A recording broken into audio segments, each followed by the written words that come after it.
ഇന്ന് മിഡ്വൈഫിന്റെ അടുത്ത് നമുക്കൊരു 13th വീക്ക് സ്കാൻ ഉണ്ട്. നമ്മുടെ പ്രഗ്നൻസിയിലെ കോംപ്ലിക്കേഷൻസ് ഒന്നും ഇല്ലെങ്കിൽ ഗൈനക്കോളജിസ്റ്റ് അല്ല, ഇവിടെ ഒരു മിഡ്വൈഫാണ് നമ്മുടെ പ്രഗ്നൻസിയിൽ മോണിറ്റർ ചെയ്യുക. എന്നാൽ മിഡ്വൈഫിനായിട്ടുള്ള അപ്പോയിന്റ്മെന്റിന് പോവാൻ വേണ്ടി റെഡി ആയാലോ? നമുക്ക് ഈ ഒരു സ്വെറ്ററും ഈ ഒരു ലൂസ് ട്രൗസേഴ്സും ഇടാം. കുറച്ച് ലൂസ് കംഫർട്ടബിൾ ക്ലോത്തിങ് ആണ് ഇപ്പൊ താല്പര്യം. ഇതിന്റെ പുതിയ പ്രഗ്നൻസി പാൻസ് ആണ്. കംഫർട്ടബിൾ ആണ്, പക്ഷെ മെറ്റീരിയൽ അത്ര പോരാ. സാധാ ട്രൗസേഴ്സിൽ ഇപ്പൊ വയറത്ര ഈസി ആയിട്ട് അങ്ങോട്ട് കൊള്ളുന്നില്ല. ഇനി മുഖത്ത് നമുക്ക് 1-2 ചെറിയ മിനുക്കുപണികൾ എടുക്കാം. അല്ല, പ്രഗ്നൻസിയിൽ മേക്കപ്പ് ചെയ്യാൻ പാടുവോ?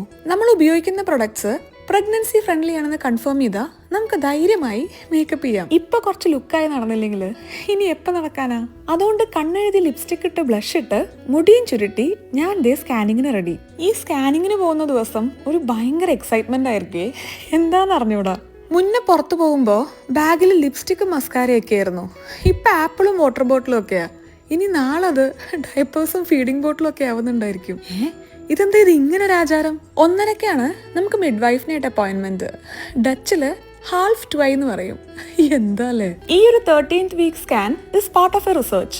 അതുകൊണ്ട് തന്നെ ഒരു കമ്പൽസറി സ്കാൻ ഒന്നുമല്ല, ടോട്ടലി പേരൻസിന്റെ ചോയ്സ് ആണ് ചെയ്യണോ വേണ്ടെന്നുള്ളത്. റിസർച്ചിന്റെ ഭാഗമാവുകൊണ്ട് തന്നെ ഈ ഒരു സ്കാനിന്റെ കംപ്ലീറ്റ് എക്സ്പെൻസ് എടുക്കുന്നത് നെതർലൻഡ്സ് ഗവൺമെന്റ് ആണ്. കുട്ടിയുടെ brain, heart, kidney, spine development, movements, പിന്നെ ക്ലെഫ്റ്റ് ലിപ്പ്, നമ്മുടെ അവിടെ മുച്ചുണ്ട് എന്ന് പറയും. ലിപ്പ് ക്ലോസ്ഡ് ആണോ അതെല്ലാം ആണ് ഈ ഒരു സ്കാനിൽ ചെക്ക് ചെയ്യുന്നത്. അടുത്തത് ഇനി 20th വീക്ക് സ്കാൻ ആണ്.